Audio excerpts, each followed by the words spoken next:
Hello, good afternoon. Welcome to the session 1.1, parallel session. I hope you had enough time for your lunch. We had a little shorter time today, but I would like to promise you this will be a very exciting session with a panel of esteemed speakers who will share both evidence and practice from real situation, talking both in the past as well as going into the future. My name is Piya. I'm Thai, but currently I work at NUS, or Seahawk School of Public Health, as over there, but also consultant for CMB Foundation. And I have to admit that on the issue of social welfare system, I probably know very little as in terms of academic, but in terms of the potential users, I think I'm one of the person who look forward to it. The issue actually struck me a few years ago. In the past, when I was young, I would work, and I usually sometimes you get a questionnaire survey research or a commercial research, and you have your name. Sometimes they don't ask your sex and then your age, and you're usually in a younger age group. But 2 years ago, I was in the oldest bracket, and it was like, oh, I have to be prepared because now I'm in the last bracket in the questionnaire. And when we talk about today, it's actually about how the systems should probably be preparing us all, both in terms of the welfare system that have to face a lot of challenges we heard this morning, both currently, future challenges that are coming our way. But not just welfare system, social protection is a broader term that I think we need considering. This morning we talk about equity as well, which is another important dimension. And linked to that, this session we will also cover about how do we go forward. In the plenary in the morning, we talk about where the money will come from. What's the challenge of that? So hopefully within this session from our panelists, as well as many of you, I can see a lot of experts in the room. So we would be able to exchange ideas, learn from evidence and practices, and also think about what we could do together into the future. And without further ado, in this parallel session 1.1, social welfare system, social protection, and fiscal sustainability, it's an honor to have our keynote speaker, Mr. Ave Buol, who is from OECD.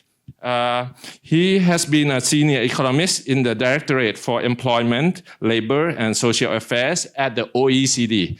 So I guess all of you probably know OECD is a group of countries that have higher income compared to some other countries. But his work has been mainly on pensions, population aging, and other policy related to the issue. So it's an honor to have you here. And may I invite Mr. Buol, Ave, please come to the stage, yes, and have your presentation. Yes. Thank you, Pia. The honor is shared clearly.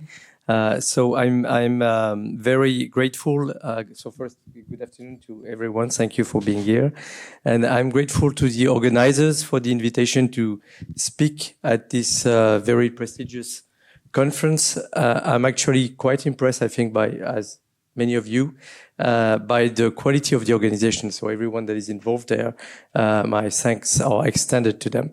So during the preliminary discussion with the moderator, about this session about aging, life course trajectories, and old age social protection, we agreed to structure, the presentation into 3 components. The first one is very well known. Most of you know very well. I'll go very quickly to just warm up on the common demographic trends.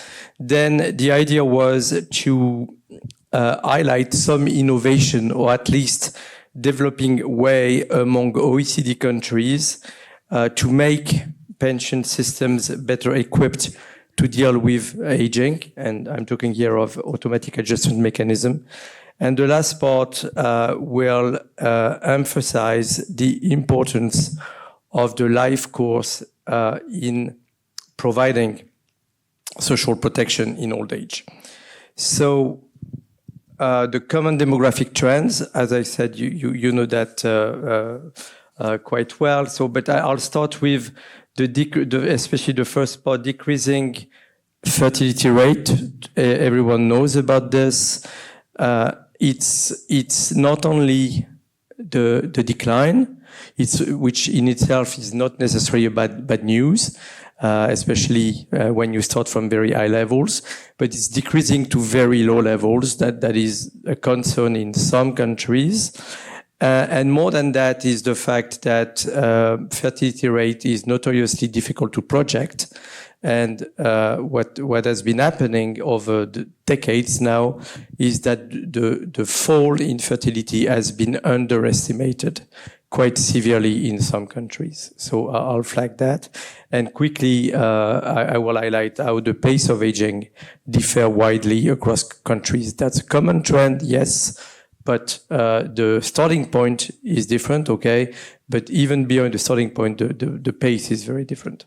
So here, to illustrate, you have the total fertility rate on average across OECD countries. That's and on the x-axis, it's the year, of course, of this fertility rate, but it's across 3 vintages of projections. So at the OECD, we use UN projections because they provide maybe the best, at least harmonized way to project total fertility rate. And so, of course, this is not a critic of UN data. That is the best. We at the OECD are not even able to make these projections, right? So to be clear. But as you see with these current vintages, 1994, 2012, and 2024, there has been quite some huge revision. And if you see my arrow there, yes. So if you see where we are today, 2024 was the last data. Well, in 1994, it was still projected to be beyond 2.0. Less than 2 decades later, the projections was less than 1.8. And we are now between 1.4 and 1.5, closer to 1.4, with, in some countries, very low levels, which create then problem for even the financing of social protection. So in some countries, again, the decline is not an issue if that decline is explained by the decline in very countries with very high fertility rates. It's a problem for those countries that are at the bottom there, probably. And the other thing I want to highlight in this chart is in the past, is either it's projections, maybe it's assumption that, okay, we are close to a trough and then it will bounce, right? That was the case in 94. Even in 2012, the idea was we are close to the trough and then we are bouncing. Now it seems like those making these projections are more cautious.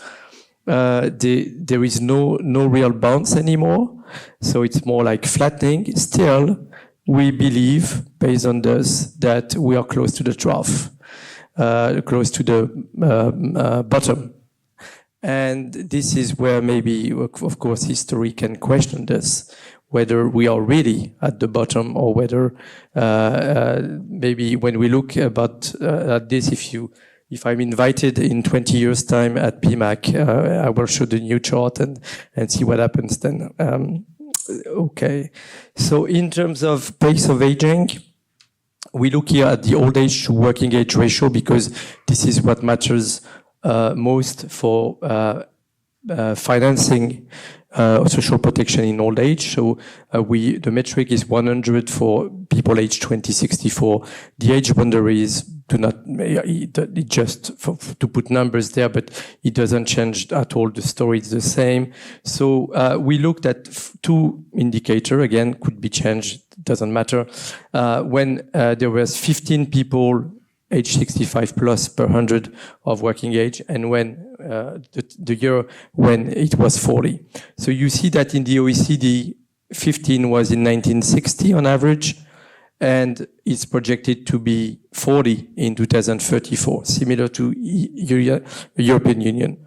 So basically 74 years to to move from 15 to 40.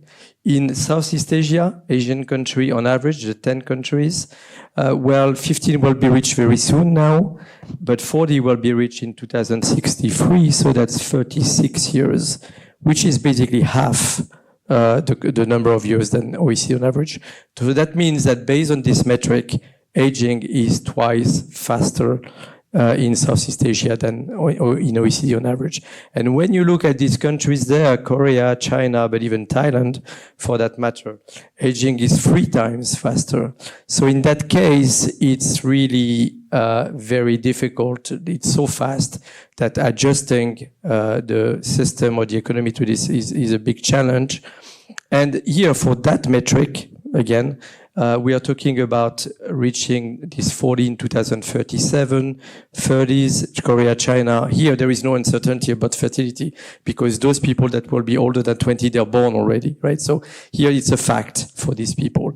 It's very different, of course, for countries on the left, Indonesia, Cambodia, where this can still be changed somehow, again, based on that metric.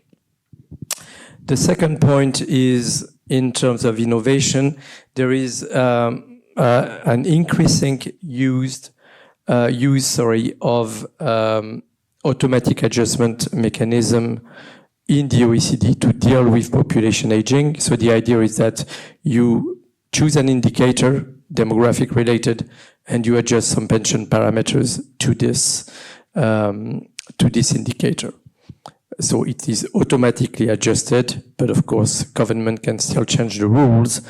Actually, it is a development, but automatic adjustment mechanisms have been in place for 100 years, or at least from the Second World War. But here, they were about protecting the income of retirees during retirement. That's what we call pension indexation, protecting standards of living by indexing automatically pensions to inflation or wages.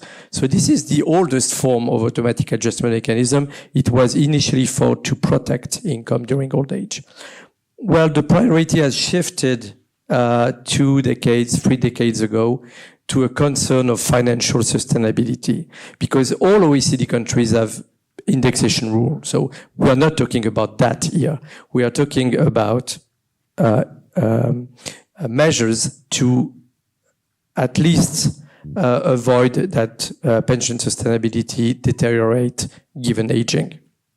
And the first mechanism typically people think about is the link between retirement age and life expectancy.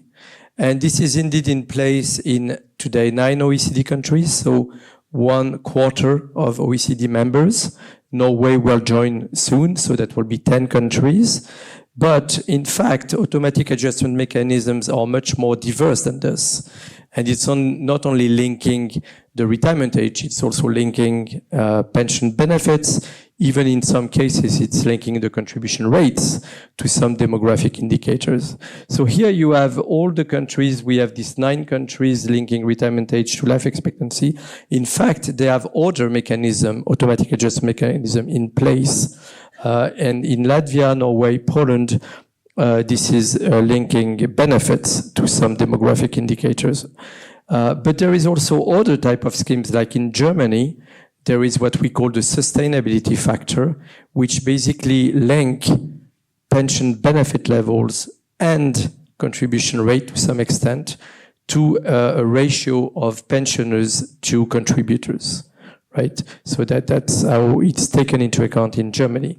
In Canada and United States, it's a different thing. It's a device that is a discipline device. The idea is that you have an indicator, you choose a level, that's the red line. If that red line is crossed, then something happens, and something that in that case is very brutal. And the idea is that it's so abrupt that policymakers know about this, and they will take measure in advance to avoid that this red line is crossed. In the US, it's called fiscal cliff mechanism. In Canada, it's the backstop. It's called backstop. In the US, fiscal cliff means the indicators chosen is when the social security funds that finance social security will be depleted. And this will be tested quite soon now because according to estimates by the CBO, the funds are supposed to be depleted in about 10 years. So action should take place quite soon to avoid the dramatic trigger of this mechanism. We'll know whether this discipline device work. Yet, 12 OECD countries here, so 1/3, have no adjustment mechanism to population aging. One thing that is important, very important to understand here, is that these mechanisms are basically there to accompany aging. So you assume you have a good system, it's well designed, and you want to preserve that with aging prospects, right? So that is what important. It's not there, it's not a substitute to fix problem if a system is badly designed. If the system is badly designed or say broke to simplify, you don't need to have automatic adjustment mechanism or conditional on something happening, right? If life expectancy continue to increase, you will adjust this and that. But if the system is badly designed to start with, the reform is needed unconditionally. You don't need to have an indicator to tell you, oh, well, maybe if this happens, you will do that. No, if the system doesn't work, you need first to fix it. And then you need to implement automatic adjustment mechanism to make sure that this good property, good design will be preserved despite aging prospects. That's important. Well, I think I will flip. I've been told I have 5 more minutes, but I'll skip that one. We can come back. My last point is on the importance of the life course for old age social protection. Two parts here. First, the discussion or the transmission from wage inequality to pension inequality, and I will illustrate this in 1 second. And the second part is basically how to limit this transmission if it is politically desirable. It is not obvious, right? Especially a few decades ago, it was quite common. There were a lot of proponents of tightly linking pension benefits to past earnings, right? If you tightly link it, then of course you fully transmit wage inequality into pension inequality. And there is some good reasons to do that. But if you want, on the other hand, try to limit that the inequality that was there during working age perpetuate during old age, then you need to think of different measures. I just list here 5 of them. It's not exhaustive by far, and I will not even cover the last 2 because I do not have time.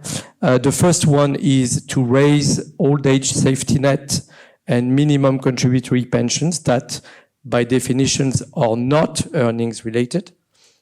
So in OECD, we call this first-year pensions. The World Bank, for example, has different terminology, rather use zero pillar, but it's the same idea.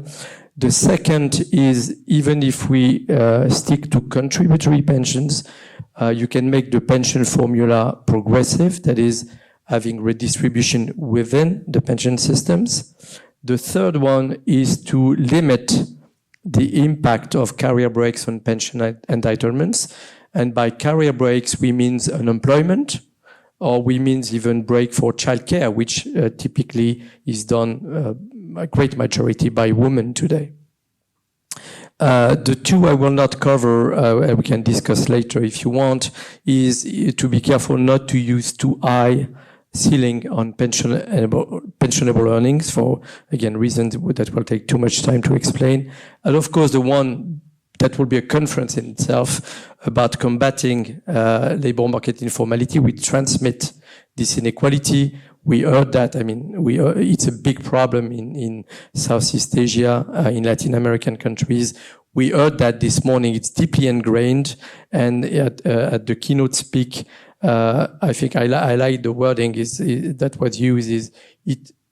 Yes, economic development for sure is not sufficient, and you really need a total change in mindset, really, because different countries with similar economic development have very different level of labor market informality. So to illustrate this transmission from wage inequality to labor inequality, I chose to focus on gender differences. So here you have the gender gap in pensions for OECD countries, and that OECD, the bar here is the OECD average.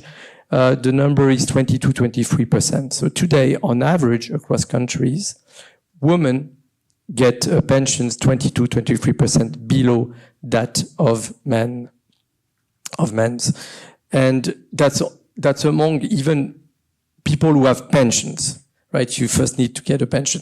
Well, in OECD countries, there is not so much a problem of coverage. So basically, almost everyone get a pension, but coverage could be an issue too. So 22-23%, with huge difference, as you can see, across country. And again, because I was told I could, I have 5 more minutes. I will flip my order of presentation. There was one thing I didn't want to show, but that will work well here. We have worked over the last 2 years. Sorry. Yes. We have worked over the last 2 years a lot on gender differences in pension systems. And we computed this, which is lifetime earnings difference between men and women.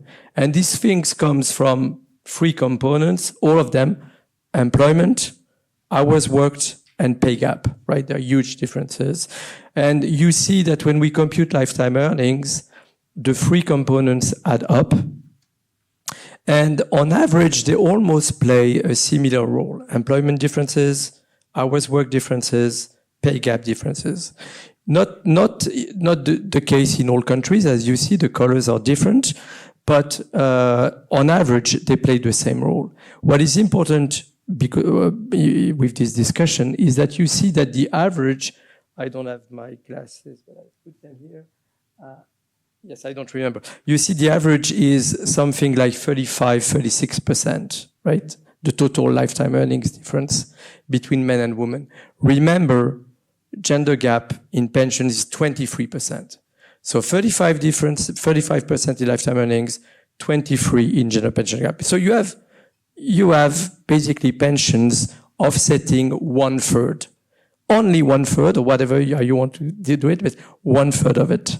And we'll go through the instruments. One instrument that I do not cover because it plays a role specifically for gender is survivor pensions. Survivor pensions plays a big role in reducing gender pension gap. It is very discussed whether survivor pension is a good instrument or not, because it might perpetuate some behaviors in the labor market. I do not enter in this discussion. The first effect, though, is that it reduces a lot the gender pension gap. So I come back to my original plan. Sorry for that. Yes, so what we do is we calculate a progressivity index of pension system. So progressivity index is an index from 0 to 1 or 0 to 100%. If it is 0% on the left, this is basically the fact that pension benefits are just proportional to your lifetime earnings, right? So it's just replicated. When it is 0%, 100%, sorry, no country like that, it will be that mandatory pensions are only flat rate benefits the same for everyone. Okay? So that will be the one. And this work was done for the European Union country. So you see that countries on the left where the system is mostly defined contribution, whether pay-as-you-go or funded, like Poland, Sweden, Latvia, Italy, the index is quite low, so very limited progressivity. So meaning quite strong transmission from wage to pension inequality, but it is also the case of defined benefit systems that have close link between contributions and benefits, such as Portugal, Finland, but also Hungary. And on the right-hand side, and that links to the instruments that limit this transmission, you have, say, Norway and Denmark, which have very high flat rate benefits. So that tends to limit the transmission. But also another way to do that is Czechia, for example, where the pension formula itself is very redistributive, right? So you have these two big things, flat rate benefits, progressive pension formula, and for the gender, I mentioned before, the survivor pensions. So in terms of old age safety nets, so that's for person that I need to accelerate. Okay, I'm accelerating. Old age safety net, so person who has never worked, OECD average is more than 20% of average earnings for a person that has never worked. Southeast Asia is much lower, like Korea, like Thailand with 4-5%. And this is not only, here again, a GDP per capita story, because when you have GDP per capita, you have this safety net, and you see that some countries are way below what basically, to simplify, they could afford based on their economic development level. This is the case of Singapore, of the US, of Thailand, of Hungary, of Baltic countries, even Germany and Switzerland. And to finish, yes, I finished there, my last one, is the last part is how you cushion career breaks impact on pension entitlements, right? So here we have the case, just to illustrate, we compare a worker with a 5-year break for unemployment, and we measure the impact in terms of pensions compared to the pensions of full career workers. Well, to get the order of magnitude, to simplify, 5 years is about, out of a career of 40, 45 years, is about 11-12%, right? Something like that. So if you have no insurance mechanism, that's what you will expect, 11-12% cut in your pensions. And indeed, this is what happens here in the country on the left, Latvia, Portugal, Korea, and so forth. That's the cut. But for OECD on average, the benefit is reduced by 6%, 6.5%. So almost half of the career break is protected because of different instruments, and more so for low earners than for average earners. I stop here. Thank you. Thank you so much. Big round of applause to Avery for sharing with us not only the challenge with very rapidly aging population, and also how systems can be adapting to it, and including try to addressing some adverse problem inequalities and others. So may I invite you to come join me, and I would like to take this, Harvey, here please. Oh, yes. And then I would like to invite our panelists, our 3 esteemed panelists, to join me on the stage. First one is Eiko Kikawa, who's the senior economist at the ADB, Asian Development Bank. She's in the Economic Research and Development Impact Department. And she has been involved in many very interesting research, including what published in the 2 reports. One is about aging well in Asia, and another one looking at demographic change, productivity, and the role of technology. So Eiko will be presenting some of this to us. The next one, may I invite Dr. Rintaro Mori. He's a pediatrician, actually, worked in Japan, in UK, but currently he's a mayor of a city in Japan, not far from Osaka. He has worked internationally, not just in Japan, on many of the population issue, I would say, from children until aging, and at UNFPA and many other organizations. So wonderful to have both health professional but also politician here with us. And last but not least is Dr. Virathai Santiprapop. Dr. Virathai is a macroeconomist who has been working on many fronts in relation to economic system in Thailand. His most prominent role that probably many of you know is he was the 23rd governor of the Bank of Thailand, who oversee the macroeconomic system of Thailand.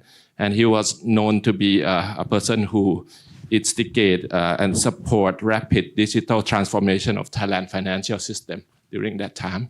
But beyond Bank of Thailand, I actually know him from other social work that he has been contributing to from many foundation, agency, development, including, I think, the WFP, World Food Program, and some others. So wonderful to have this panelist with us.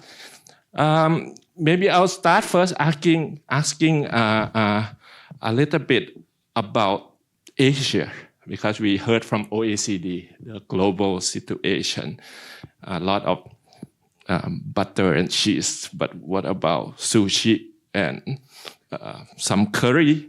Maybe can I ask Eiko to share a little bit from your experience and what you study from the region?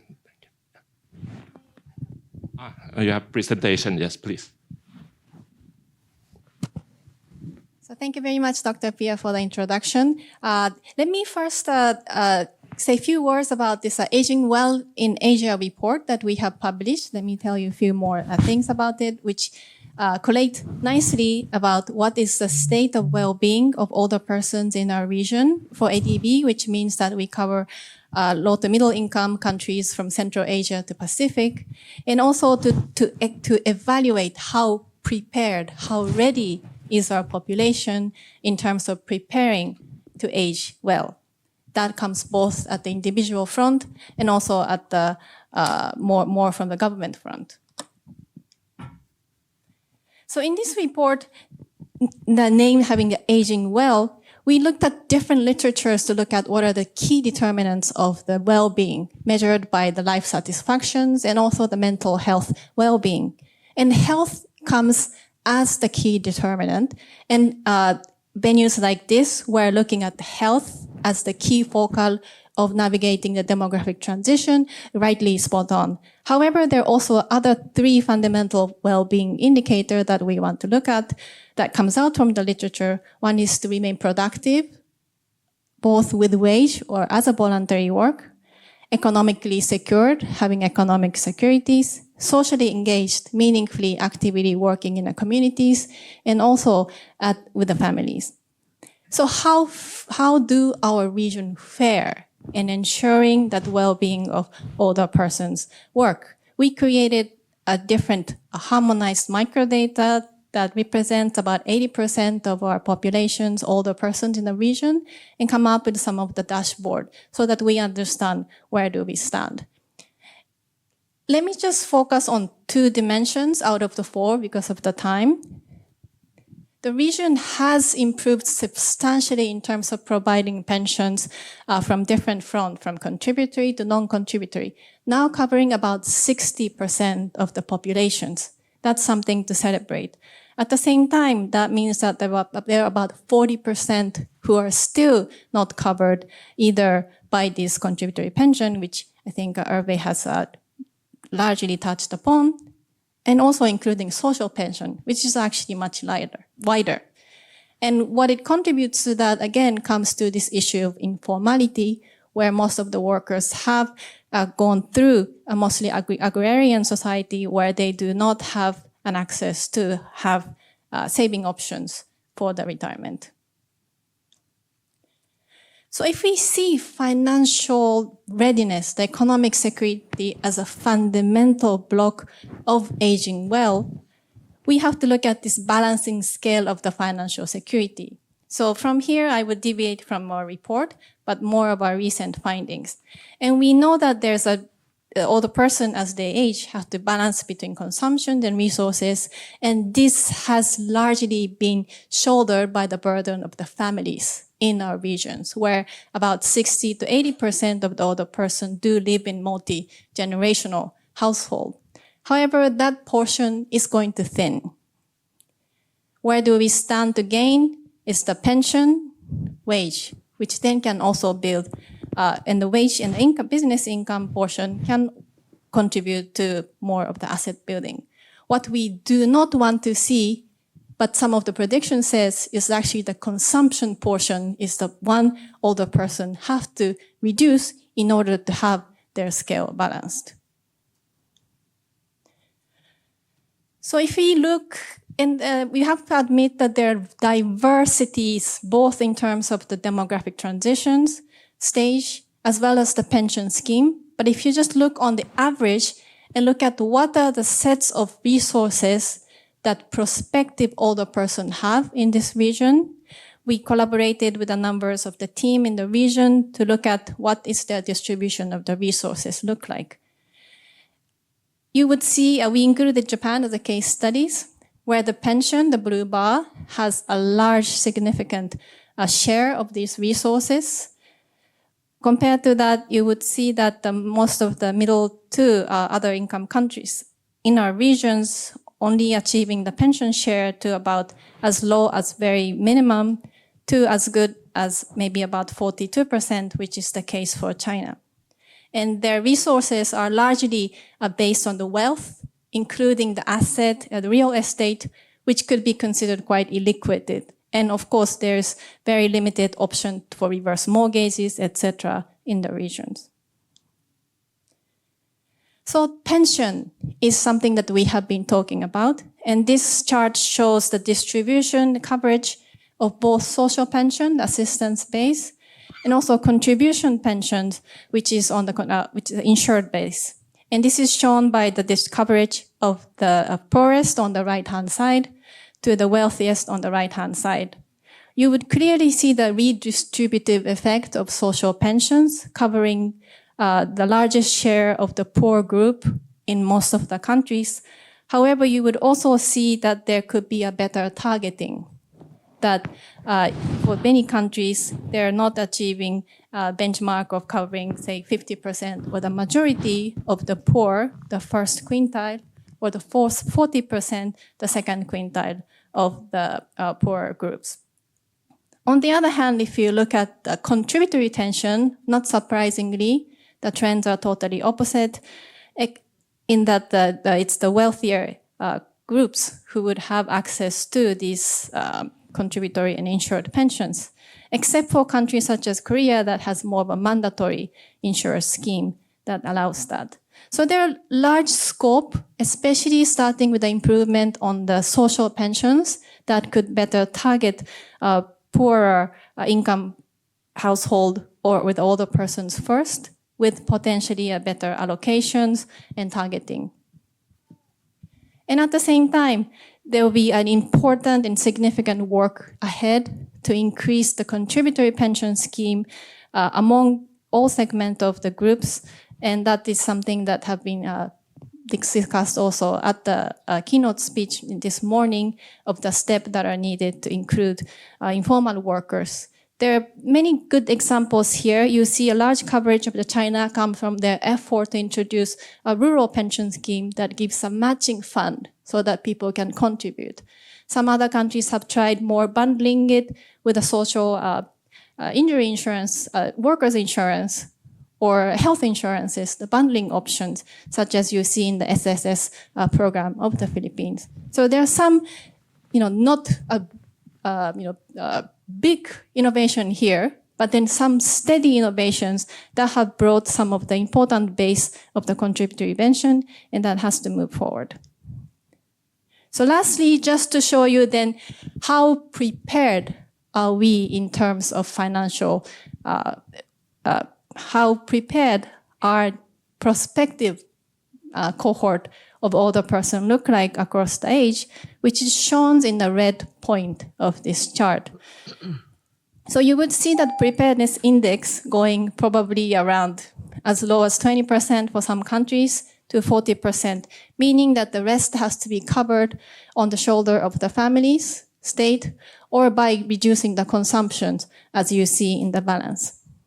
I would talk a little bit maybe more in the next interventions, but if you say, how about the wage? Actually, people in these regions are working longer. If you include wage, we also estimated the wage, the point goes up to that blue point. And for some countries, that would increase the preparedness index of the country substantially. So this really indicates that the systems like for example, pension, really have to accommodate a longer working life or more flexible working style so that people can decide when to retire, how to retire, when to exit, when to re-enter, and make the pension system not incentivizing working for a longer life. Maybe I stop here, then to talk about this work incentive and the pension part later. But if you're interested in a report which talks about all 4 dimensions of the well-being with a very detailed microdata set, you can download here and look forward to hearing your comments. Thank you. Thank you, Aiko. Still a lot waiting for us to do in many countries in the region. May I move next to Mayor Rintaro Mori? You're working on the ground now with a technical expertise, now working with people. Would be exciting to see your view, how you address this issue on the ground. Yes, please. Yeah, thank you very much. Good afternoon. I'm going to talk about very small scale, like I mentioned, in a very community, small setting. But when you're working on the ground, the views are slightly different. What needs to be done? Okay, so the focus on bottlenecks hindering the necessary reforms for demographic transitions to accommodate the fiscal sustainability of the whole society. And I'm going to talk about a little bit about Japan, as well as my experiences in the Takarazuka city, which is a local city. Okay. This shows you that first and second demographic dividend of Japan. So you can see that when Japan was very young, up to 1980s, we enjoyed economic growth, which is all good. But luckily, I think we have lots of savings as well as investment on the young people, which we actually call the second democratic dividend.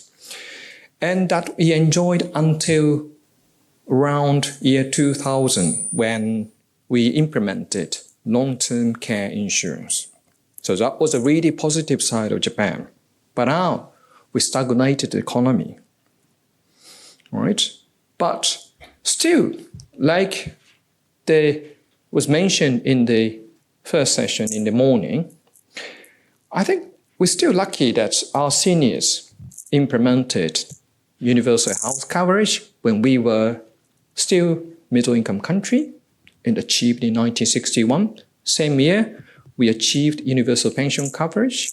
So we're still lucky enough, I think, that we were still poor, not poor, but in a middle-income country, we could implement such a universal sort of this pension and health coverage, which actually sort of the fundamental part of the social security in a country. And also, when the economy grew, the time, the inequality in terms of sort of the financial, the economic actually inequality was improved as well. So that was really the golden time of Japan. But as you know, Japan is one of the most aged countries in the world, of course, which is a good thing. But also, I think the people are worried about financial sustainability. And I think they often use this national transfer account, how we can actually make that sort of their country sustainable. And we know that what we need to be done. Like I mentioned, the first demographic dividend, which is a kind of the population character or sort of structure that drove, our country in a better shape in terms of economy. The second part is sort of the investment in the young people, particularly in education, as well as sort of the savings to actually use and extend sort of the kind of the benefit of the economy growth to the later stage as well. So that stage all end. So what we could do is clear. We actually sort of promote labor force participation. Of course, if they want to, which we call the civil dividend, as well as promotion of healthy aging, the blue part of it. And also, the country is notorious about gender inequality and promotion of the labor force participation of the people who actually wasn't able to call gender dividend, and lots of sort of series of family support policy might be slowing the progress of the population aging, maybe as well. So relatively, what needs to be done is clear. Now, I'd like to talk about sort of reality. So this is my city. You can see on the right-hand side, the whole of Japan. Takarazuka City, my city, is in the western part of Japan, near Osaka, Kyoto, or Kobe. It's half-hour train ride from the Osaka, station. So it's a bit of an older part of Japan.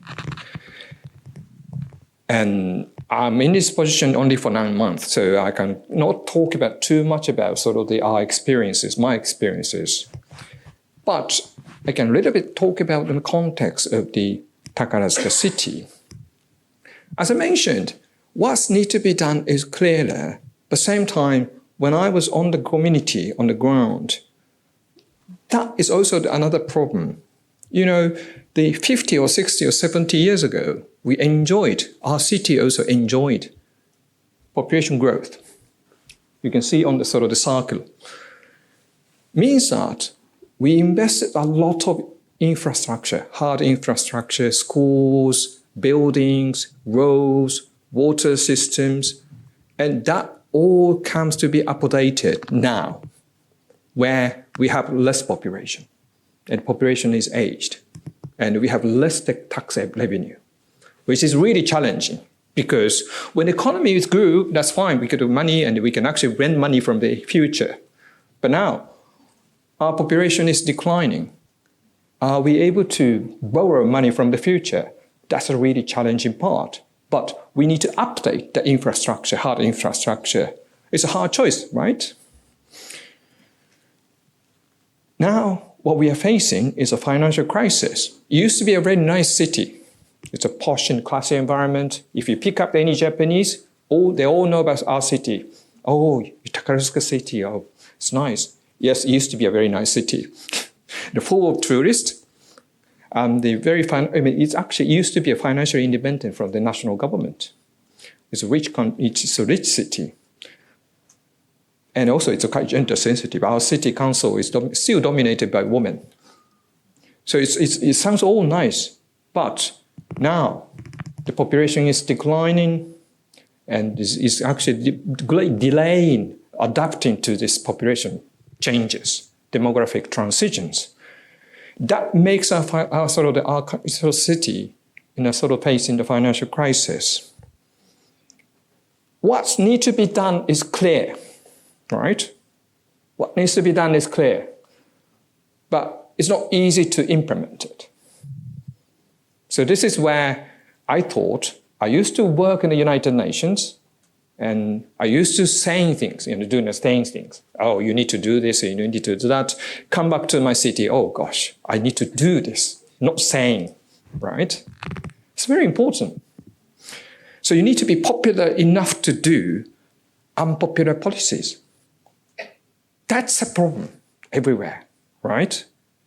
You can ask the experts, what needs to be done? It's good, yes, we need to do this, but really doing things is quite challenging.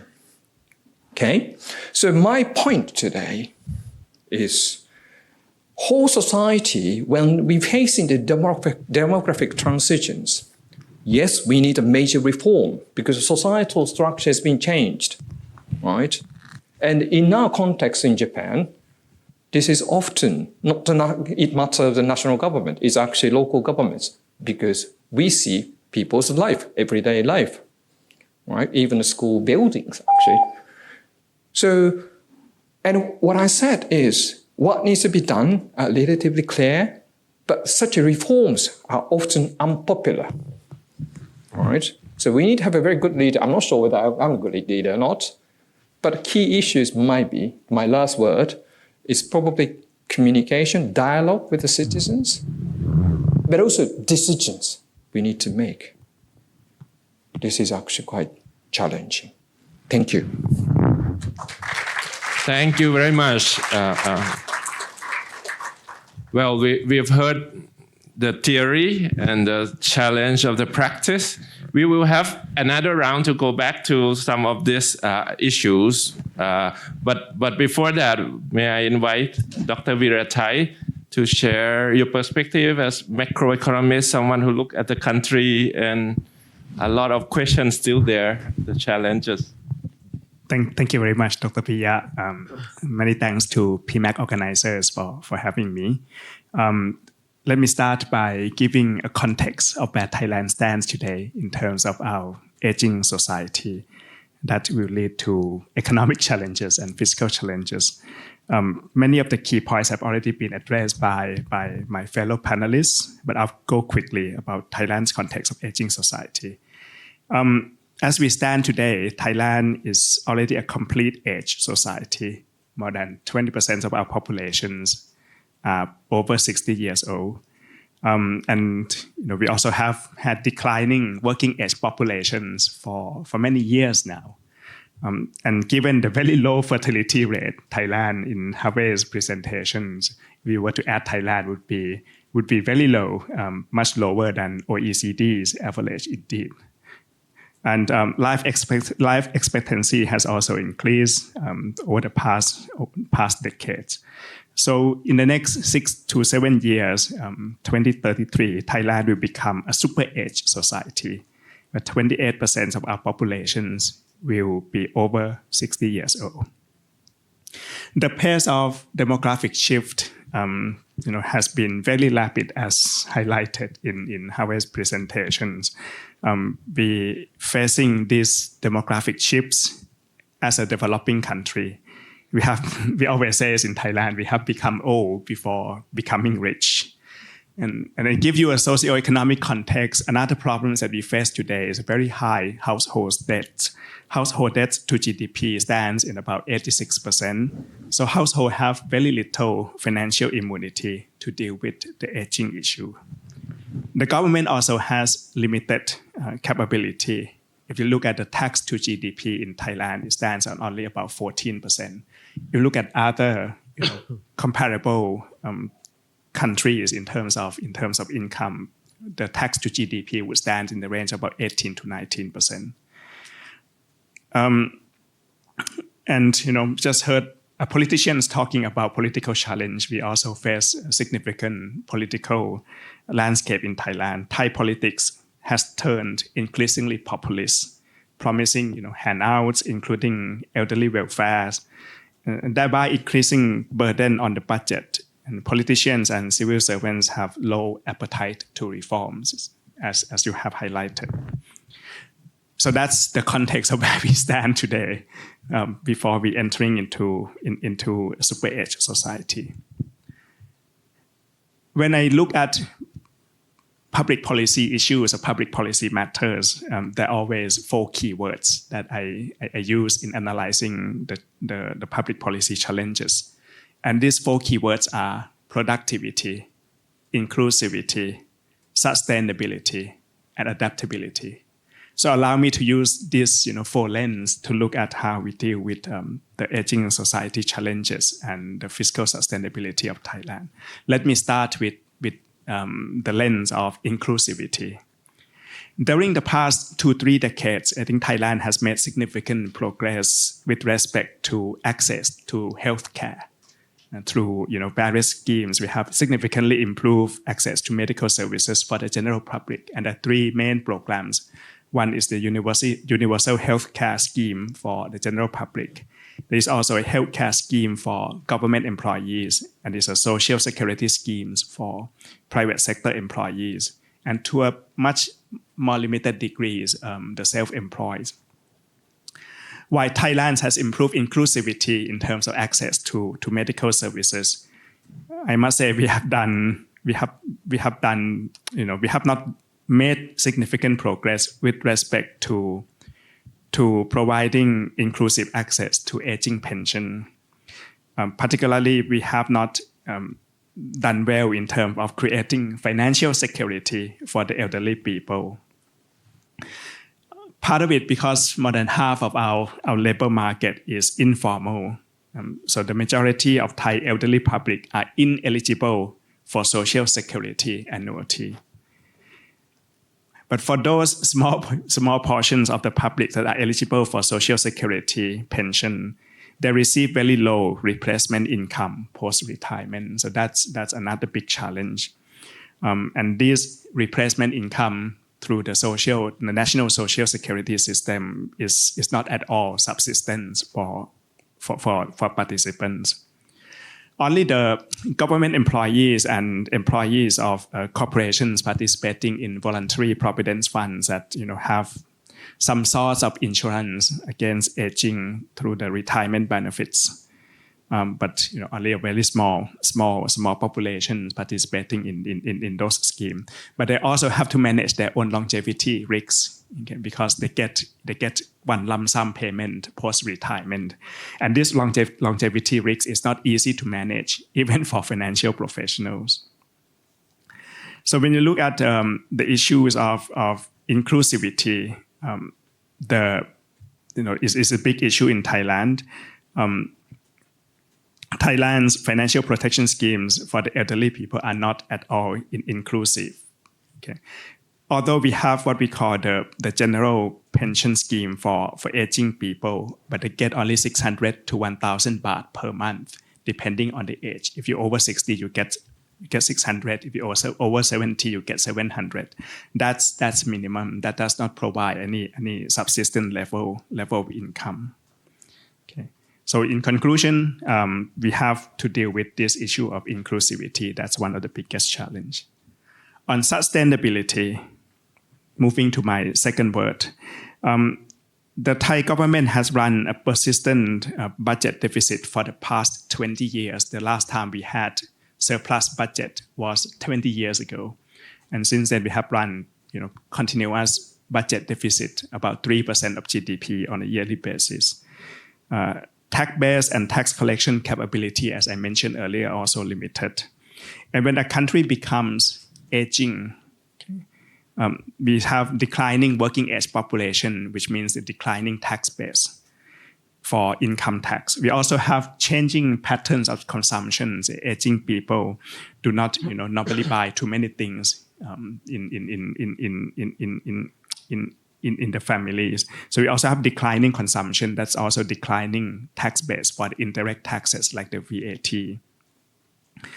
And if you look at the main social protection schemes for the elderly people in Thailand, the three schemes, the elderly pension, the universal health care, and government employees medical care, these are all financed by tax revenues. Tax are coming down while the expenses will be going up. So it's very clear that for the items that are directly financed by taxes, the aging society will contribute to much wider budget deficit, a much wider deficit in the primary balance of the government. So that's a fiscal challenge, and this could lead to, in my view, potentially an economic crisis in Thailand if we cannot handle well. The last crisis in 1997 that was caused by financial crisis and perhaps mismanagement of monetary policy, monetary and exchange rate regimes. Fiscal position was very strong, but looking ahead, a potential source of economic crisis in Thailand will come from the fiscal side. And the root cause of that fiscal crisis, part of it will be the aging expenses and the changing demographic structure that could contribute to much wider gaps of the budget. On top of items that are directly funded by taxes, the government also provides a backstop for the like of the social security schemes, which most economists also expect to run out of money over the next 20 years. That will be huge contingent liabilities of the government. So in summary, I think Thailand, as I said, runs a major risk of fiscal sustainability, and these schemes, even though they provide limited coverage, they're not sustainable financially. Let me now move quickly to my third word, adaptability. I guess one main reason why Thailand's elderly welfare and protection schemes are not inclusive and are not sustainable is due to the lack of adaptability. while the population has aged very quickly, we also have seen changing compositions of family patterns in Thailand. We also have seen migrations from the rural areas to the urban areas, and the cost of living has increased over the past few decades. The elderly pension systems still doesn't have any targeting mechanisms. They tend to be universals, not well targeted at all. And they have only been slightly increased, from 600 baht per month to the tier system between 600 and 1,000 baht. The National Social Security Fund was established about 20 years ago.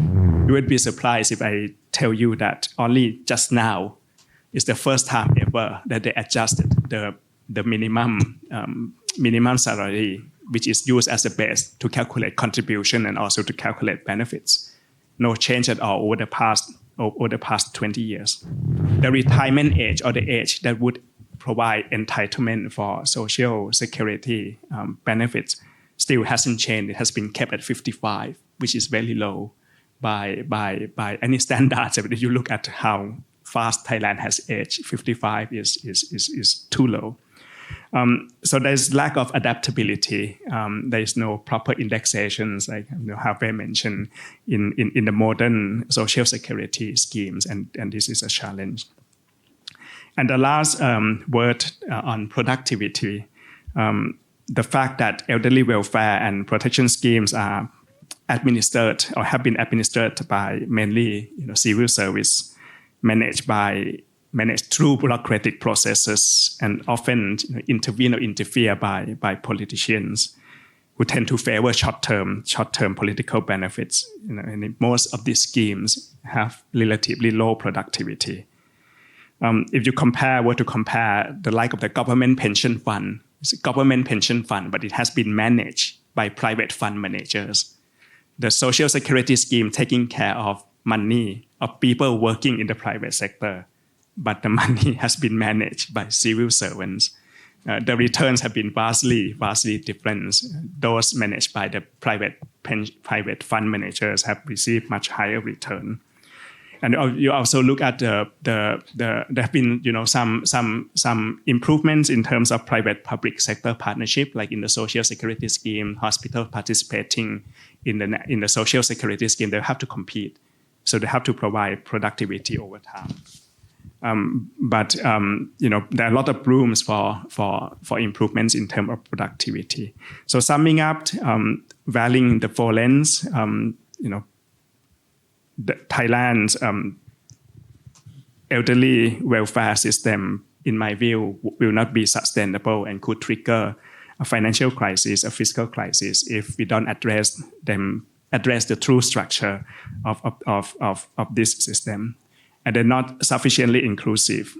Okay, they're not adaptive at all. We need to provide much more adaptability mechanisms into these systems, and they tend to have low productivity, many rooms for improvements out in here.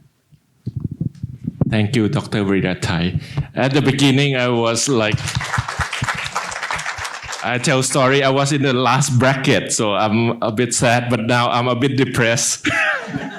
As a Thai and working as university professor with no much wealth like I go in other countries, is this the trajectory or the future that we cannot do anything, or we know things need to be changed, but change is not easy?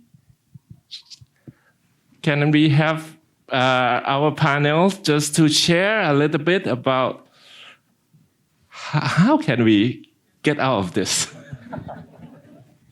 Yes, have a first. Yes. In fact, it's more a remark, which is a question for Rintaro. Is that the way I pronounce it? So first is, I admit indeed that at the OECD we are in the easy role, right? We make analysis, assessment, recommendation. So well taken, no problem. What is interesting with these two last intervention is that indeed aging issues mixing something that matters very much for individual people. So it's kind of micro in that sense. But we know that you both said the threat is kind of financial crisis. So there is macroeconomic instability potentially, which then becomes very severe. And the question I have for you, I was struck by your presentation, is that you showed, it's difficult to take decisions now that are unpopular. But what you showed in your, if I understood correctly, for your city, there was this boom period where everything was going well.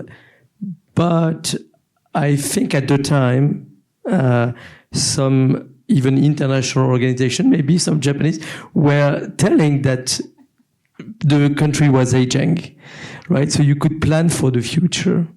And it's not so much about taking unpopular decision now, but it's avoiding taking popular decision back then that will be a problem. And the question is, how do you construct long-term commitment and that ensure political sustainability? So trying to find a better balance between technocracy, say on my side, and democracy. And I think the automatic adjustment mechanism I was referring to is a good way to balance this long-term commitment and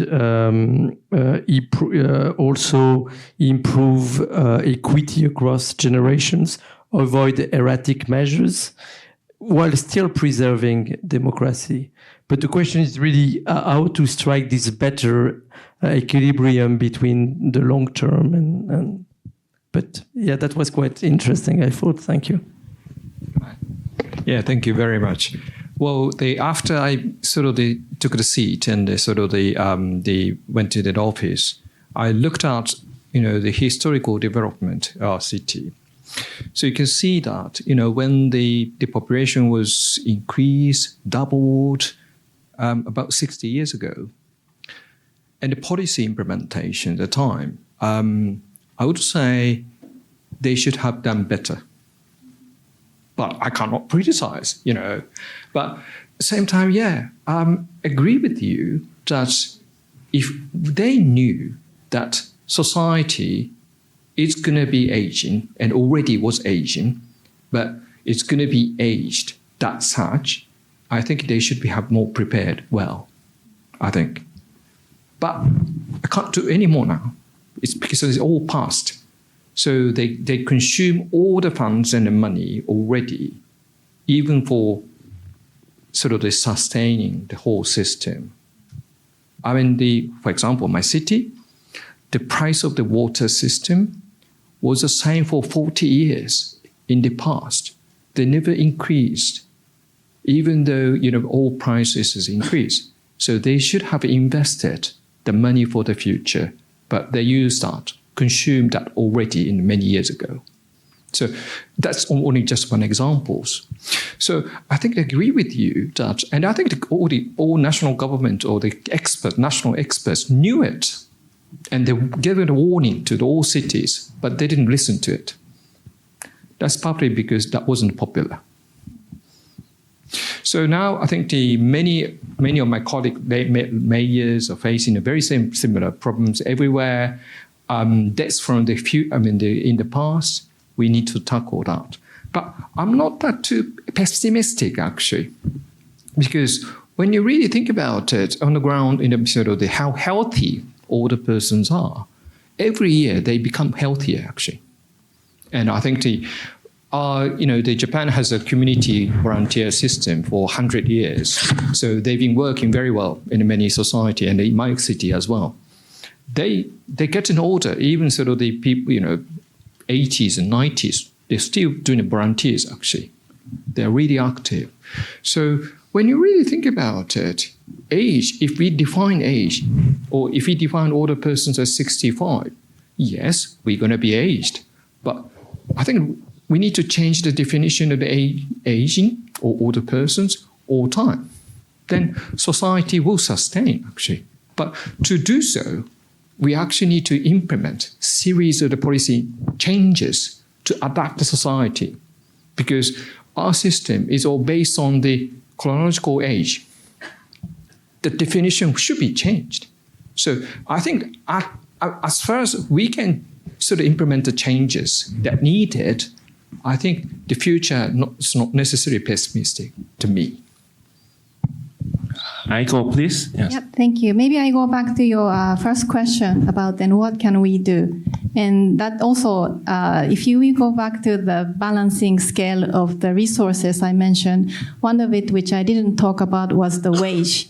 And we know that in our regions, older persons are working, and this has two sides. One is that some of these people, the nature of the work they do, they need to stop at one age. They should not be working when their health does not permit.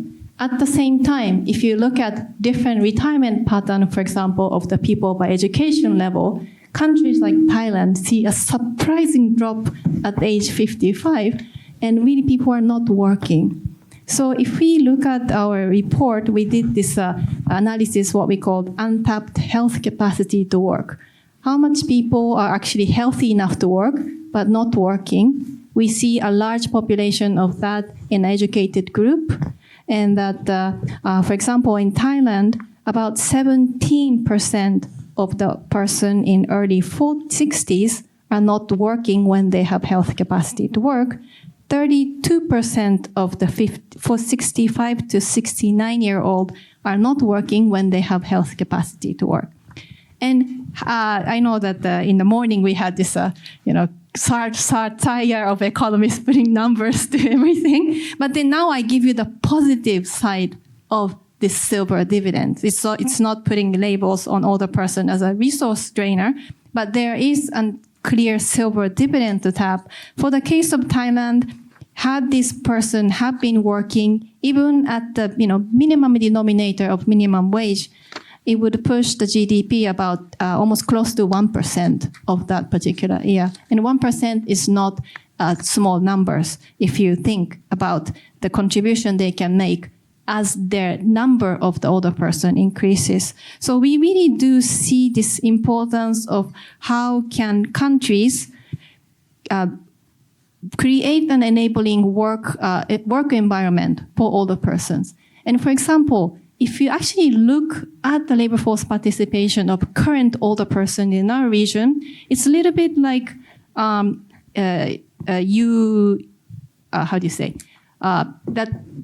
actually you would think that the extension of the life expectancy would bring the labor force participation higher, but it's not. Income effect and the pension effect, the labor force participation is actually declining. So I think action is now for the countries who are learning from perhaps experience from Japan that think about this situation. Of course, some people do need to retire, but if they are people who are willing and interested to work, bring the pension system into change the HR policy so that we're no longer working with the seniority-based, for example, policies where older person have to be always the managers. Maybe it's not the case. And there are different policies that you can bring for the older person to work and also, retire in much more gradual manners than what we think what the retirement looks like. So that's why I see as a very important and mutually beneficial ways to address this financial sustainability, to well-being, to older person meaningfully contributing to the society and would add value. So something that I think Thailand government have already started thinking very strongly about, but it can invest even more. Thank you. Ave, yes? Yes, to react on the optimism, which on the one hand I share that in the fact, of course, that it's great news, as we all say, that there is life expectancy gains. And in fact, people tend to try to focus on healthy life expectancy, which is not easy to measure. But as much as we can measure it, yes, not all life expectancy gains are in good health, but not all life years are in good health today. But what we can see is that over time, across countries, the share of healthy life expectancy in total life expectancy is basically constant, right? So that's quite good, although, again, caveats around the measurement thing. So yes, optimism on that side, because some, basically 2/3, 3/4 of gains are in good health. Okay. But a caveat, sorry for that, is that this only deals with longevity. And yes, longevity gains, as I said, you make, to simplify again, unpopular, a link between retirement age and life expectancy, and you will address that. But aging, so the shift in demographic structure, by and large, are not only longevity. In fact, when we look at it, fertility, the fall in fertility rate is now becoming a much bigger issue for the financial sustainability of pensions for two reasons. I mean, first, there is the baby boom thing, but okay, we can say it's temporary. It will take 25 years, but it's temporary in that sense. But after that, there is this huge fall in total fertility rate, and that cannot, in pension system, alone could be dealt with retirement age. That will not be enough by far. So yes, longevity, yes, retirement age, but that will not suffice, unfortunately, in many countries, not all, but in many countries. Thank you. I think we discussed about, of course, starting with demographic change, aging societies, lower fertility, a lot of implications, and potential negative implications on the society, both at the macro level and down to the community level. But we also heard that there's also mechanisms, tools, and also the way you design ecosystem to really adjust, including what we talk about policy, the mechanism in your pension, social welfare system, or broader a way to tap into what ECO uses silver economy and opportunity for them to contribute back to the society. I would like to take this opportunity to maybe welcome a few questions from the floor. Yes, please. We have three, please. 1, 2, 3. Yes.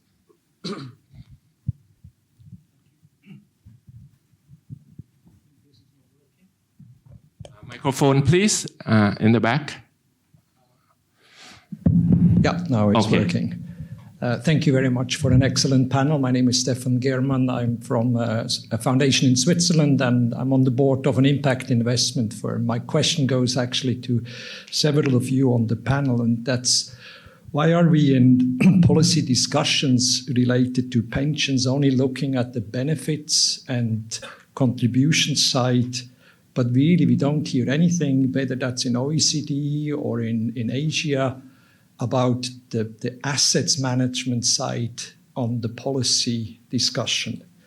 I mean, across OECD, we have, maybe my figure is wrong, you know it better, $70 trillion in asset. In Asia, it's probably around 6 trillion. In Japan, it's 2.2 trillion. Thailand, about 100 million, because we only have about 5%. But still, these are massive amounts of money.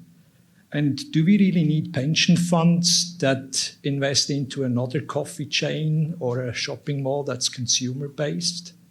When we have demonstrated in impact investing that you can actually make commercial returns with investing into the silver economy, investing into longevity, with very measurable returns, but very measurable impact linked to the silver economy and longevity. Isn't it time that we start to shift and do pension policies as well on the asset management side, potentially earmarking 3%, 5% to actually go into impact investment within the silver economy and longevity, as it would have triple benefits? Thank you. Thank you. You'd like to respond first? Yeah. Yes, I think it's a very good question. And, you know, if you look at general asset management, impact investment has received increasing popularity or increasing interest. But for pension schemes, I guess the challenge is that this is a public money. It's a collective investment that the participants do not have choices. And this is you contribute to a scheme run by government, run by Social Security. So the primary objective is to ensure that whatever returns is being maximized for the sustainability of the funds and also the benefits. By introducing impact investment, I can speak only in the case of Thailand. It may be difficult given the current status that many of the schemes are not financially sustainable by themselves. But I think this is an area that is worth noting. In Providence Fund, I think that could be a possibility. Voluntary Provident Fund that private sector employees they can choose the investment plans that would meet their needs. I think that would be an area for entrance for impact investment. And that could be linked to government incentives towards those kind of. Okay, are we on the same point? Yes. First, I'm not a specialist really on the pension assets, but what I can tell is that at OECD we are very cautious on overly regulating or forcing or basically investment strategies. What we think more is the point that in some countries there is pension assets are too much invested in either government bond or even public sector companies, so this is an issue. But other than that, I guess maybe it's too naive, but if those returns were good enough, I don't think we need to do anything. We would hope that fund managers will pick this, right? So to direct funding investment strategies towards something usually means that the return are not that high because, but again, I'm not a specialist. It's more answering by another question then. Sorry. Thank you very much. From a Japanese point of view, I think the national government is actually certainly heading towards sort of a little bit more substantial role of the asset management. Certainly, either it's a pension pension system. We actually sort of increase the role of the investment into sort of how we maintain the pension scheme. But same time, the national government is actually incentivize the individual persons to go for more asset management as well. But I agree with you, but I think that cannot solve all problems because from the public sector point of view, I think certainly people who are in a more the poor sectors and don't have the money for the assets management kind of the strategy, then this is actually government role to secure the more the financial security within that the group of people. So certainly, bigger role in the future, at least in the Japanese context, but that's not going to solve all problems. So it's probably kind of the combination of that could be the one of the solutions, I guess. That's actually what the country is heading for. Thank you. Thank you. Thank you. I'm Fiona Stewart from the World Bank. I lead the aging agenda at the World Bank. So trying to get countries which are younger to learn these lessons and take policy actions earlier in their demographic trend. I have a question for you, Chairman Veratai. As Akiko-san's laid out very well, it's very striking how you have this very early dropout from the formal labour markets in Thailand. But equally, the Thai economy is driven by SMEs. So is there actually a potential to put those two together? So, for example, we're working on a silver bond program like green bonds to support older entrepreneurs. Because on a positive note, if you set up a business when you're 60, you're 3 times more likely to succeed than if you set up a business when you're 30. So is there an opportunity for actually supporting silver entrepreneurs and the silver economy through this amazing resource of people in their 50s and 60s that are still healthy here in Thailand? Thank you. I think this is a great question, and this is something that we haven't thought much about. It doesn't require only funding, but it requires changes in the whole ecosystem. Some corporations, in some banks in particular, they knew that there would be many changes in the way banking services are provided in Thailand. And there will be a lot of people leaving the banking industry when branches get closed. Some of the banks, they set up their internal academy, not to train people to be better teller, better, bankers, but to train people to be able to find jobs outside. Yeah.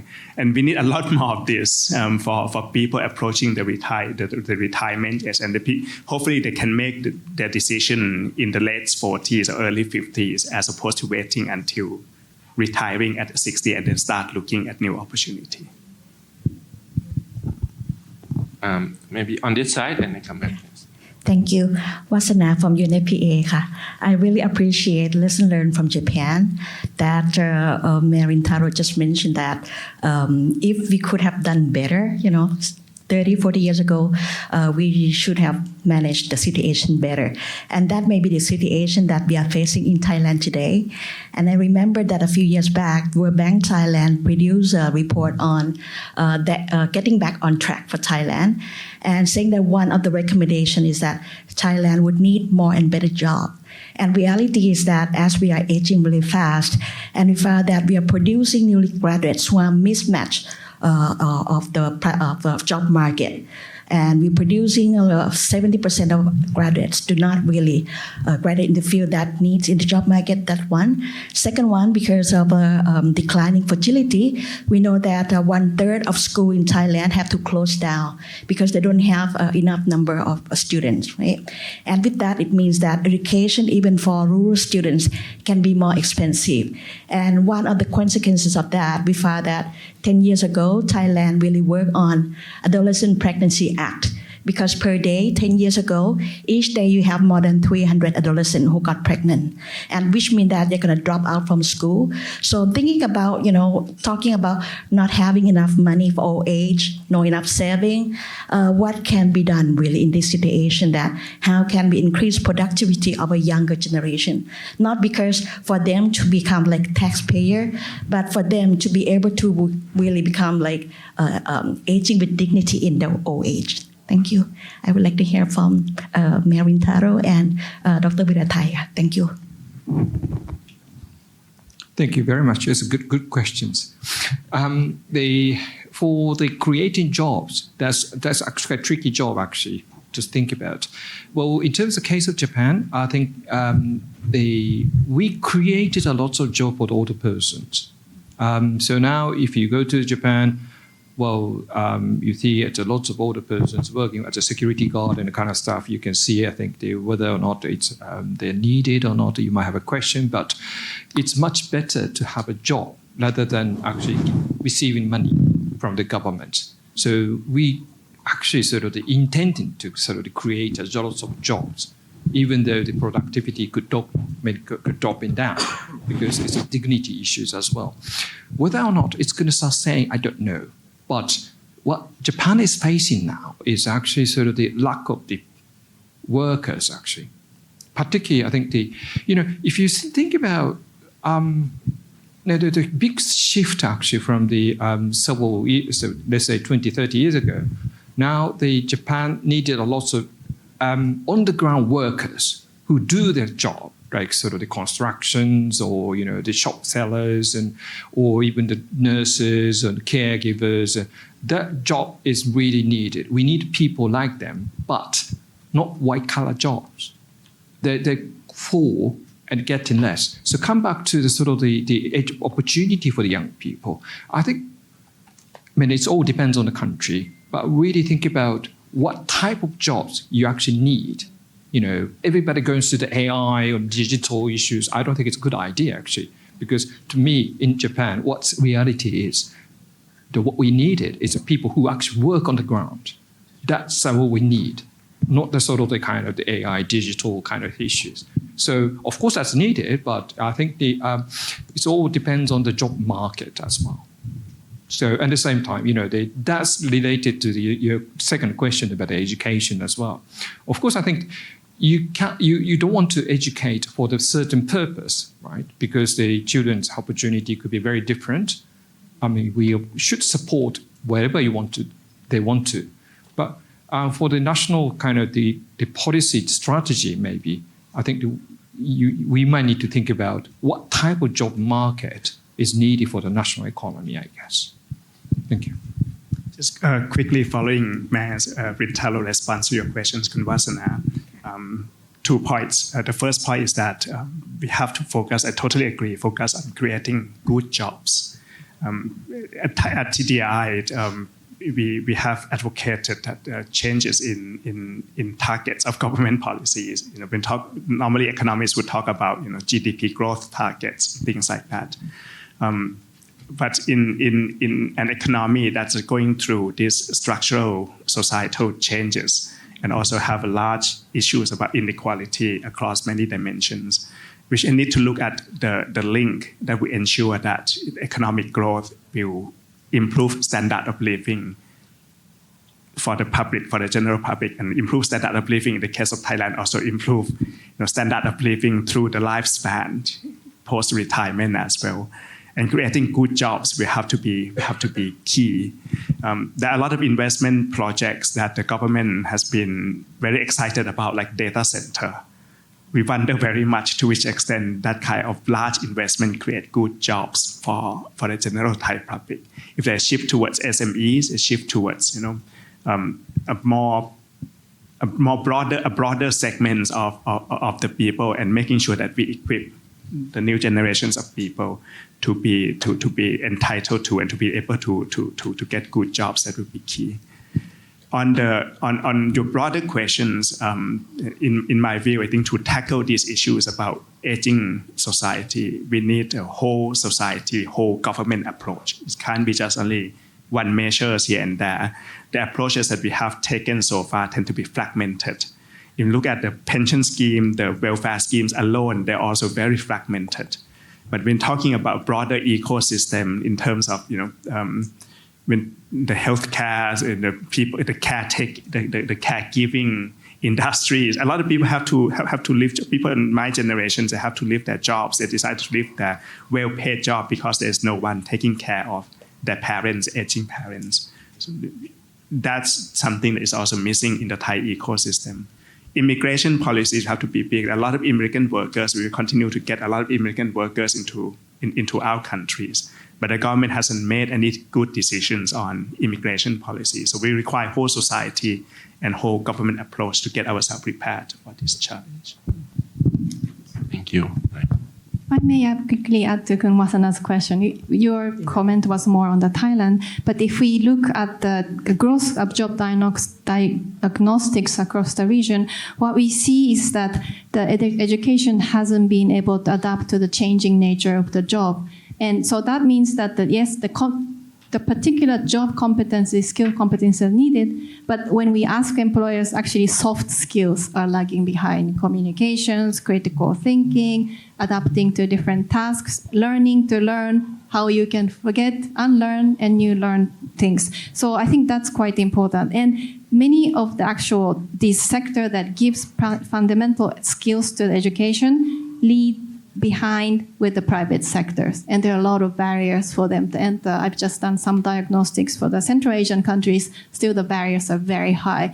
And in this kind of rapidly changing nature of jobs, you really need to work hand in hand with the private sector. Government would have a role to play in quality control, certification, but working with them would be, I think, critical. And by doing that and having this cycle of learning over the life course, I think all the workers would be able to work longer because they have upgraded skills. So it's not just education there. You needed learning throughout your careers. Thank you. Thank you. Maybe Dr. Wit, please. I'm Dr. Wit Kasemsap from Mahidol University. I have a question to specific to Dr. Mori, as you're a politician. As we are now in an election season, and most of the politicians promise for giving more and more money to pay to the population, to the public. But no question, we need more money for the government. And this is not a popular policy to less tax on pension, on social security, or even I heard that 20 years ago, Japan started long-term care insurance. Now we face the same problem that we need more money in order to pay for like several programs for senior citizens. And that's not a popular policy. So as you say that you need to be popular enough in order to have a very unpopular policy. What is the ingredients that you can have some insight to share with us that why Japan can start long-term care insurance as you tax people more? Is this not a popular policy? What is the ingredient that you achieve that? Thank you. That wasn't easy. It took 10 years to start the long-term care insurance policy in Japan. So there was designed well before, even more than 10 years ago. And I think the sort of the pushback in all time, and I think maybe 3 times, big pushback. The government wants to implement it, and the pushback and political pushback. And I think I remember there are 3 times that pushback. Now, I think the year 2000 we achieved. One way, actually, it's because it's insurance. It's not a tax. So I mean, Japanese people up to 40 years, you need to everybody's pay, but that's not tax. It's actually for individual. It's actually investment, because you are worried about future for your care, So that mindset, I think, worked. It's not a tax. Everybody's charged. No, it's probably people who up to the 40 years. You actually need to pay for it. But that's actually, it's not tax. It's an investment for the future care you are going to receive. So, and I think that was a really actually the wise choice, I think, to me. If you say it's a tax, oh gosh, it's the tax money, it's going to the government, and you don't know how it's going to be spent, right? But because it's an insurance, the money is going to be invested back onto you, your long-term care. So that's one way.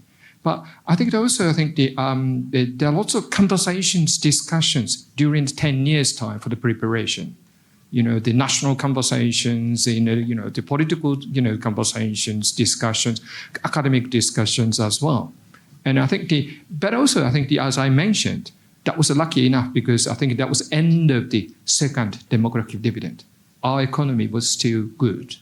So I think that was the last opportunity that we could achieve such a huge amount of kind of the policy, maybe. I don't know.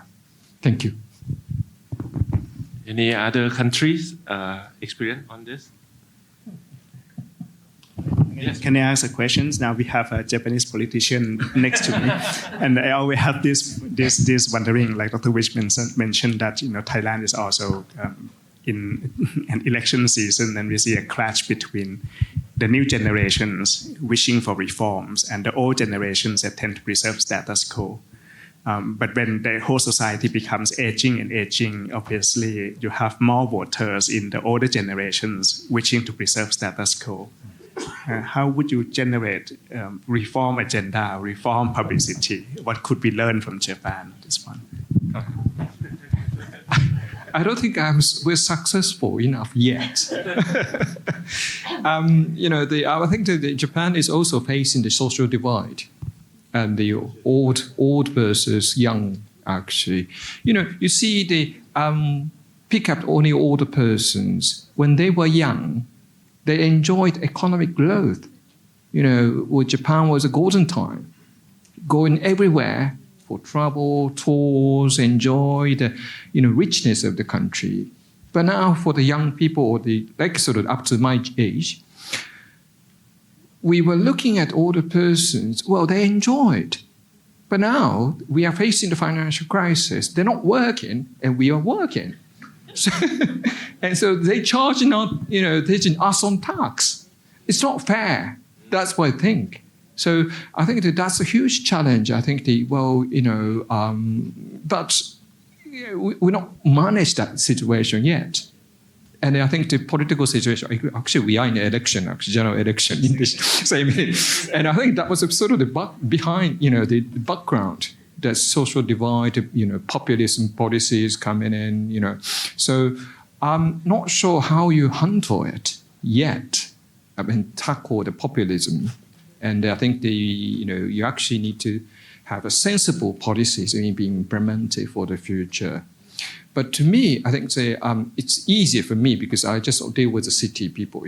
I can have even though it's sort of the 200, sort of the 1,000 people, it's a big certain size of the population, but I can manage to go in the sort of community, have a conversation. I actually have a town hall meeting every week, and everybody comes.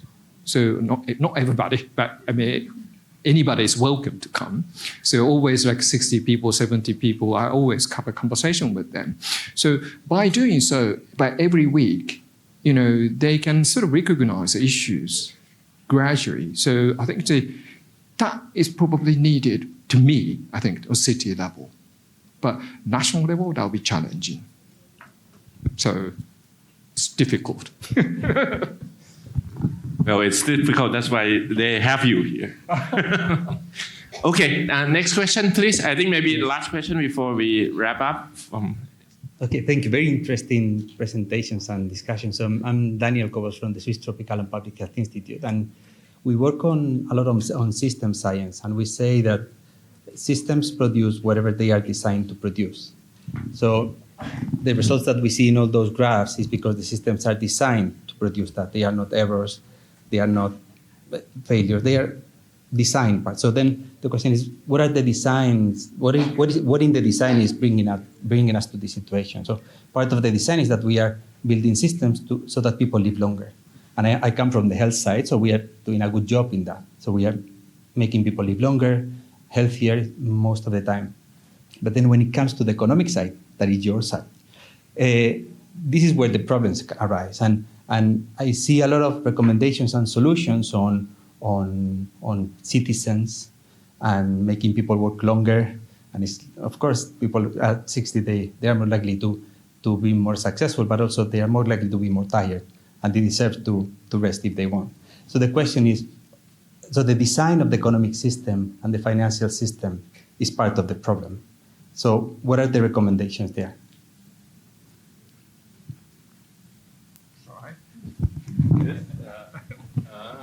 So we have pediatrician Mayor to answer the economic question first. No, I can go back to become a pediatrician, actually, sort of criticizing economists. But anyway, I think the one thing I think we didn't mention is actually sort of there should be a huge shift from the problem solving to the prevention of problems.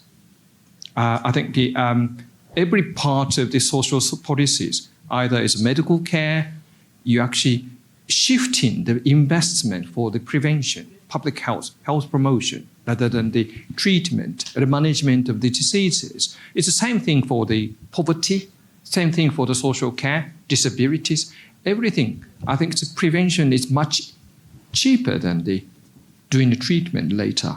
And I think that is part of the economy that you mentioned. So I think all of this sort of I think all of the economists would agree that shift is also needed to promote healthy aging and promote sort of the better well-being for the kids as well. So I don't think actually sort of there's a sort of divide between economists and the practitioners on that side, I think, to me.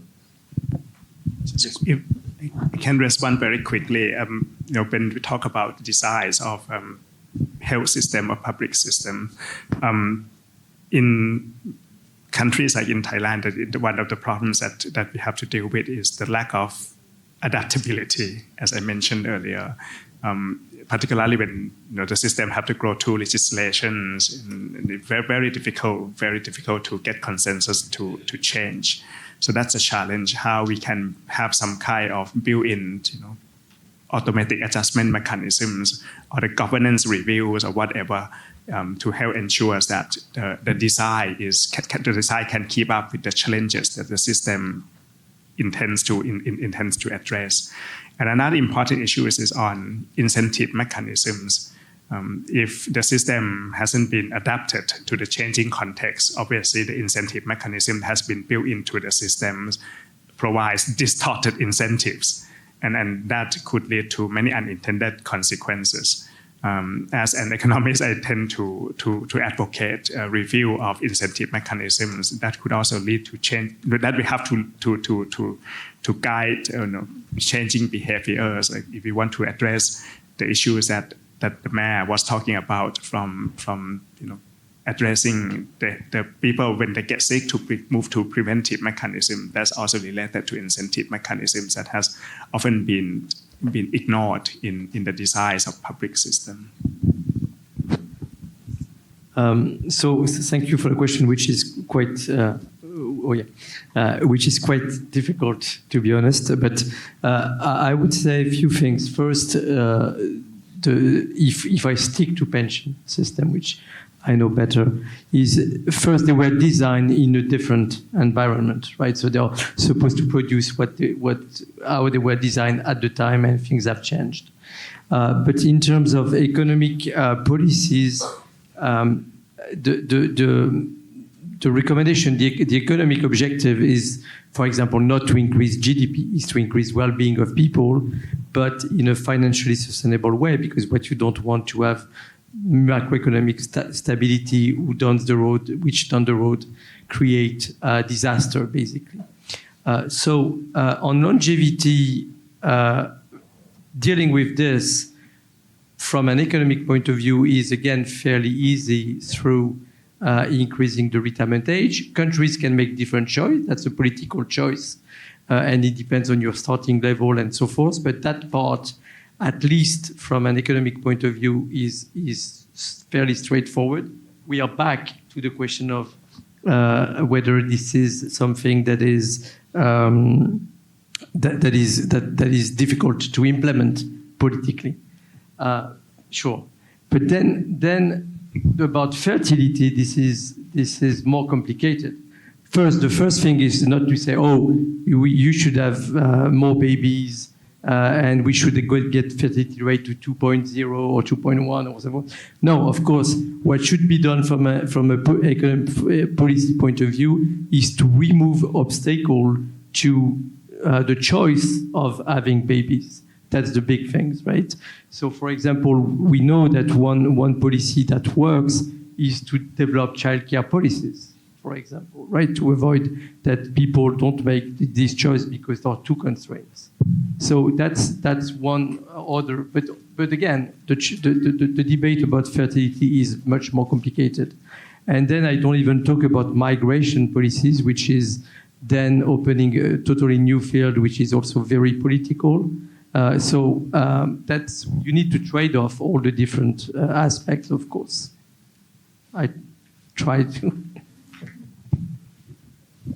Michael, yes. Thank you. Maybe I could then add a slightly comment from a more different perspective. So if you say if it's a system that is creating current situation, maybe on the issue about the pension, I think most of the pension in our region starting perhaps with the government civil service type of pensions, very fixed, same type of very homogeneous population targeting. So what's happening here is that then that had a problem of the exclusions and also not being able to adapt to the real-time types of the work that is emerging, such as gig workforce or platform workers that we see now.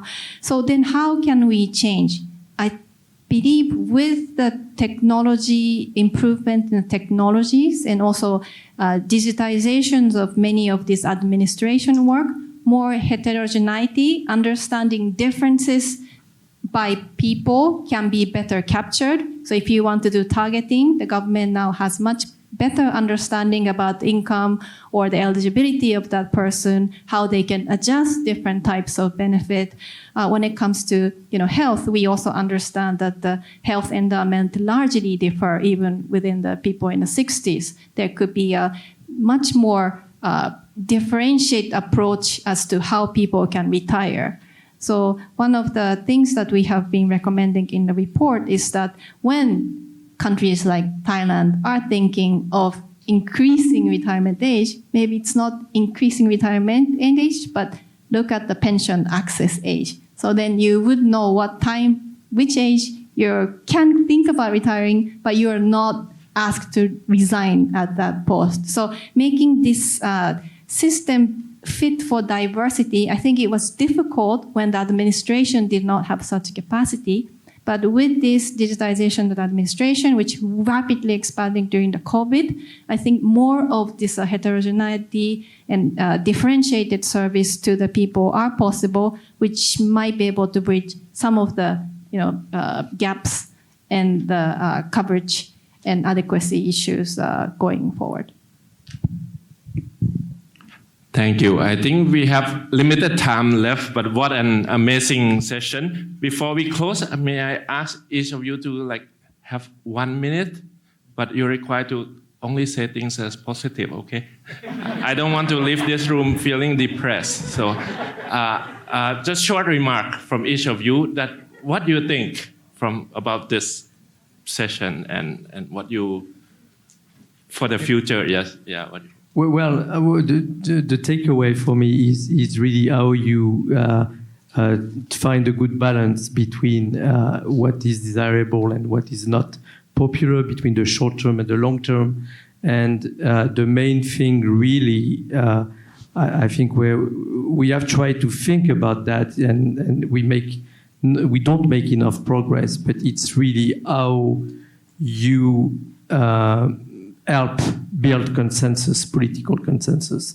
Because if you want to think of the long term, you want to ensure political sustainability of the measure, because otherwise it defeats the whole purpose. When we talk about healthcare system, long-term care, pensions, it's about the long term. So we need to have something that is consistent over time.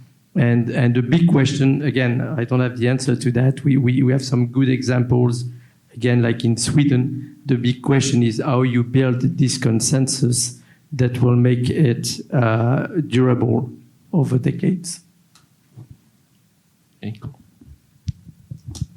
I would echo the importance of the early investment, as we see that it's not that the retirement fund, your preparedness do not change over time. Even your behaviors, we all know ourselves that it's very difficult to change our behaviors in our behavior to avoid different types of risks. So early investment is the key. And I would also stress this comment that how people age differ largely by the cohort. So if you make a system for now that fits for the older person of today, actually older person next generation will be very different. So I stress also the importance of having a good data on how older person age in respective countries and have a cohort studies looking not just the health, but looking at the economics, how they work, and have a very good data to support the policy going forward. And that would also then go back to make government think that early investment would be a key. Thank you.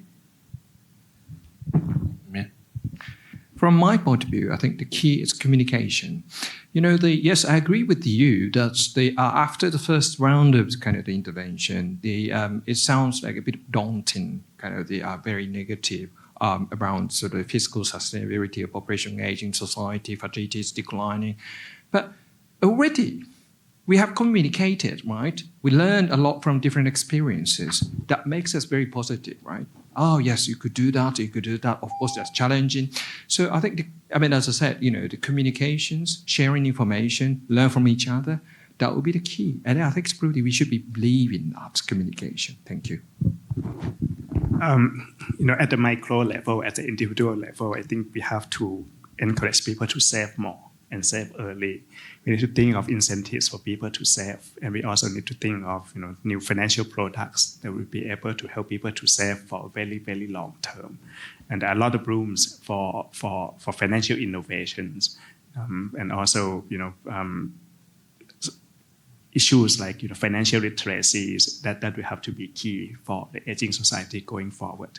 But at the macro level, I'm afraid that I won't be able to comply to your order. It says that economists tend to be pessimistic and central bankers tend to be most pessimistic among the economists. So we need to create a sense of urgency to make sure that people are aware of the seriousness of this issue and make sure that we can drive towards policy change or structural change on some of the welfare system. Well, thank you so much. What a session that I learned a lot. I start off, I thought I would come and learn about social welfare, pension systems and others. But I think it become much bigger and broader. And we heard the term system very often. All of these are linked. We talk about many issues, but I'm sure there are also other issues we didn't have enough time, migration, other issues that probably should be addressed more. But last thing, I think one of the takeaway for me for this session, I used to tell my friend, well, I work in public health and I work on like health financing. I used to always blame my friends who are economists. You're a problem maker because we are trying to do so well in the health sector, doing good. And I think this session somewhat confirmed my criticism of them. But it made me also think that it's not their problem, not economists' problem. It's also my problem as a public health person. And it's actually everyone's problem we are talking now. It's a system issue.